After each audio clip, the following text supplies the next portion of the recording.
என்னோட pregnancy journey பற்றி தான் சொல்ல போகிறேன். ரொம்பவே இன்ட்ரெஸ்டிங்காக இருக்கும். கண்டிப்பாக சப்ஸ்கிரைப் பண்ணிக்கோங்க. 35 டேஸ்லேயே கண்டுபிடிச்சிட்டேன், ஒருவேளை நம்ம ப்ரெக்னெண்ட்டாக இருக்கோமோ. நிறைய சேஞ்சஸ் எனக்குள்ளே வந்துச்சு. ஓகேன்னு கார்டு செக் பண்ணி பார்த்தேன், பாசிட்டிவ் வந்துச்சு.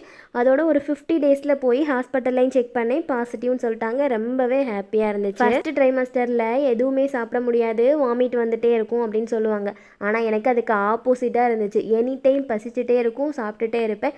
நைட்டு 2 மணி 3 மணிக்கெலாம் எழுந்திரிச்சு எனக்கு பசிக்குது அப்படின்ட்டு ஏதாவது ஃப்ரூட்டு ஏதாவது எடுத்து சாப்பிட்டுட்டு தான் இருப்பேன். எனக்கு என் ஹஸ்பண்ட் ரொம்பவே சப்போர்ட் பண்ணுவாங்க. வீட்டில் இருக்கிற எல்லா வேலையும் அவங்க பார்த்துருவாங்க. சமையல் பண்ண முடிஞ்சால் பண்ணு, இல்லைன்னா அதுவும் நானே பார்த்துக்கிறேன் அப்படின்னு சொல்லுவாங்க.